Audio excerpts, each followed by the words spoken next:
1,20,000 नहीं गए होते, 3.5 लाख वोटों से जीत होती हमारी। तो मैं कोई ताकतवर नहीं हूं, मैं न मेरे राजनीतिक घराने से था, न मैं धन बल से ताकतवर हूं, लेकिन हमारे वहां जनता ने समझ लिया है कि हम सड़क पे आंदोलन करें, इससे ज्यादा हम विधानसभा लोकसभा में हमारे आंदोलनकारियों को भेजे ताकि इंप्लीमेंट। पिछली बार हम 2 विधायक बने थे 2018 में। अपने यहाँ विश्व आदिवासी दिवस के राजकीय अवकाश कब घोषित हुआ है? 9 अगस्त। नहीं, राजकीय अवकाश कब घोषित किया राज्य सरकार ने? इसकी जानकारी बता दूं मैं। राजस्थान में 2 विधायक चुनने की वजह से परिवर्तन क्या हुआ? भारत देश के अंदर विश्व आदिवासी दिवस का राजकीय अवकाश, पहला राजकीय अवकाश राजस्थान की सरकार ने घोषित किया। इसके बाद सभी जगह किया, और वो इसलिए कि हम 2 विधायक गए थे और हमने प्रेशर बनाया था जोरदार तरीके से। 1994 से विश्व आदिवासी दिवस मनाया जा रहा है। हमारे आम जनता को 10% लोगों को जानकारी में था, लेकिन 90% लोगों को तो 2015 तक तो पता ही नहीं था कि विश्व आदिवासी दिवस यूएनओ ने घोषित किया है। परिवर्तन हुआ। कई ऐसे प्रकरण थे, कई ऐसे मामले थे बड़ा लार्ज लेवल पे। आज हमारे 2 उपचुनाव हैं मेरे वहां, एक तो मेरी सीट खाली हुई और दूसरी जगह राष्ट्रपति महोदय महामहिम का कार्यक्रम कराया दोनों सीटों के आसपास, 2 सभाएं। छत्तीसगढ़ में कितनी बार आए पता नहीं, लेकिन हमारे वहां 2 से 3 बार आ गए। अभी प्रधानमंत्री जी भी आ गए, और मुख्यमंत्री जी तो विधायक आता है वैसे आते थे हर 10-15 दिन में। परिवर्तन हुआ हम 2-3 लोगों के जाने की वजह से। अब झारखंड राज्य जिस उद्देश्य से बनाया था, दादा ने बताया, उन लोगों ने संघर्ष किया, उनके साथ वाले लोगों ने संघर्ष किया। खरसवा जो कांड उस समय उड़ीसा में सम्मिलित कर रहे थे, उसका विरोध कर रहे थे शांतिपूर्वक तरीके से। जयपाल सिंह मुंडा उस समय नेतृत्व किया करते थे इस इलाके में।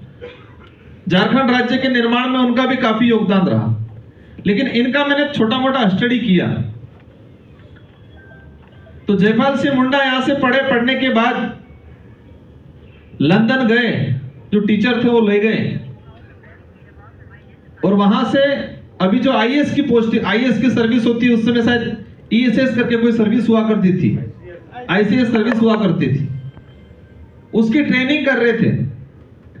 और इस लेवल की ट्रेनिंग करने के बाद भी इंडिया में आए और रांची यूनिवर्सिटी में पढ़ाने गए, तो वहां पर भी उनको छुआछूत का दब्बा लगा के उनके साथ अन्याय किया। वो उसको वो यूनिवर्सिटी छोड़ के, मुझे नाम ध्यान नहीं, आप लोगों को पता होगा, वहां से हमारे जो राजस्थान के अंदर आए। उस समय अंग्रेजी शासन व्यवस्था जरूर था, लेकिन राजा रजवाड़ों का उनका कॉम्बिनेशन सेटिंग से चलता था, सब समझौता हुआ करता था। तो गंगा सिंह करके राजा थे, वहां रहे, वहां उन्होंने छुआछूत की। एक किताब में पढ़ा था, चतुर्श्रेणी लेवल का आदमी, सफाई करने वाला आदमी, आईएएस लेवल के आदमी था, उससे उन्होंने छुआछूत किया और वहां भी छोड़ दिया उन्होंने। और झारखंड के लिए उन्होंने प्रयास किया, लेकिन एक दिक्कत हुआ कि वो इतना प्रेशर में आ गए, तो वो समझौता करना पड़ा शायद कांग्रेस से, और उनको उप मुख्यमंत्री बनाया। और उप मुख्यमंत्री बनाया, उन्होंने भी पार्टी बनाई थी, पार्टी का नाम मुझे ध्यान नहीं, लेकिन जयपाल सिंह मुंडा ने भी पार्टी बनाई थी, कुछ विधायक भी निकले थे, लेकिन समझौता करने के बाद वो पार्टी का खत्म हो गया। इसलिए यहां पर मैंने प्रदेश कार्यकारिणी को भी कहा है कि हमें ठीक लगे तो विचार करना है, लेकिन ये भारत आदिवासी पार्टी का नाम, हम राजस्थान के लोग हैं, राजस्थान में ही चलाना होता तो हम भी झारखंड मुक्ति मोर्चा की तरह राजस्थान मुक्ति मोर्चा बढ़ा देते हैं। हमने पूरे देश के अंदर देखा है कि पूरे देश के आदिवासी समुदाय को, साथ ही दलित पिछड़ों को एक पॉलिटिकली नेतृत्व देने की जरूरत है। इसलिए हमने भारत आदिवासी पार्टी बनाई, ताकि पूरे देश के आदिवासियों को, पूरे देश के दलितों को एक राजनीतिक नेतृत्व देने की जरूरत है। और यही भारत आदिवासी पार्टी पूरे देश के आदिवासियों को नेतृत्व देने का काम करेगी। और साथ में जो मानवता में विश्वास करता है, इंसानियत में विश्वास करता है, और हर समुदाय को जोड़ने का काम करेगी। लेकिन नेतृत्व आप लोग करोगे। पहली बार हुआ है ये। और एक रिकॉर्ड ये भी है कि अब तक की पार्टियां बनी, इसमें सबसे अधिक कम समय में सबसे अधिक ग्रोथ करने का अगर रिकॉर्ड है तो भारत आदिवासी पार्टी का वर्तमान समय में। इसलिए आप सभी को ये पार्टी आपकी समझनी है। किसी विधानसभा में हम ऊपर से कैंडिडेट ठोकने का काम नहीं करेंगे, आप लोग ही डिसाइड करोगे। और ये राजनीति या सत्ता प्राप्त करने के उद्देश्य से नहीं है, ये हमारे समुदाय के, हमारे लोगों का प्रतिनिधित्व तैयार करने की, हक अधिकार के, हमारे अस्तित्व बचाने के लिए पार्टी बनाई गई है। यहां पर बता रहे थे विल्सिंग्टन रूल्स के बारे में। मानकी मुंडा को एक अधिकार दे रखा है, एक पावर दे रखा है। क्यों नहीं कर रहे ये लोग? एक चीज समझनी पड़ेगी, हजारों सालों से हमारी जो व्यवस्था बनी थी, और हजारों सालों से जो व्यवस्था बनी थी, इस व्यवस्था को खत्म करने का काम कर रहे हैं। नदी किनारे खेत होते हैं, वो मिट्टी जो बनती है, उस मिट्टी को बनने में 1000 साल लगते हैं। कोई भी उपजाऊ मिट्टी बनती है तो उस मिट्टी को तैयार होने में हजारों साल लगते हैं। इसी तरह हमारे समुदाय की जो परंपरा, हमारी व्यवस्था जो बनी, वो 1-2 साल, 100-200 साल में नहीं बनी, वो हजारों सालों से बनी थी। हमारे पुरखों ने बड़े संघर्ष के साथ वो व्यवस्था बनाई थी।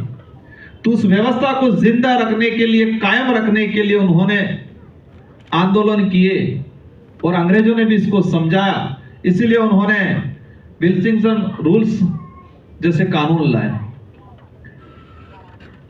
आज हमारी भाषा की बात हो रही है, संरक्षण की।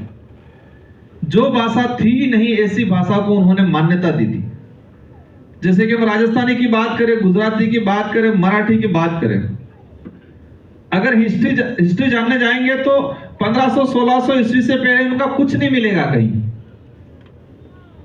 1500-1600 ईस्वी से पहले कुछ नहीं मिलेगा। लेकिन हमारी जो भाषा है, जैसे कि यहां पर हो भाषा है, वो हजारों सालों से वो भाषा कैसे निर्माण किया होगा पूर्वजों ने। पेड़ों से, नदियों से, नालों से, पर्वतों से शब्द खोजे होंगे, तैयार की, अपनी एक भाषा बनाई, एक बोली बनाई। लेकिन आज सरकार इन भाषा और बोलियों को मान्यता नहीं देना चाहती है, संरक्षण नहीं देना चाहती है। तो हजारों सालों से एक भाषा का निर्माण 1-2 साल, 10 साल, 100 साल में नहीं होता है। किसी भाषा बोली का निर्माण बनावटी जरूर कर लेते हैं वो, लेकिन इन भाषा, हमारी जो भाषा बोली का जो निर्माण हुआ वो हजारों साल लगे हैं। लेकिन सरकार क्यों नहीं कर रही है? क्योंकि हमारी पहचान, हमारा अस्तित्व खत्म करने का प्लान है इनका।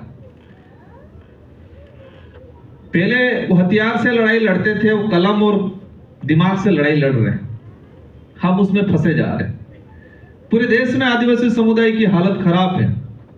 अलग अलग जगह अलग अलग स्थिति होगी, कोई अलग अलग तरीके से लड़ रहा होगा। और कुछ लोग कहते हैं क्षेत्रीय पार्टियां, छोटी पार्टियों से क्या होगा। आप सबकी जानकारी में है, एक बार और बता दूं मैं, अगर इस देश में क्षेत्रीय पार्टियां नहीं होती तो ये लोग इतनी तानाशाही करते जिसकी कोई सीमा नहीं होती।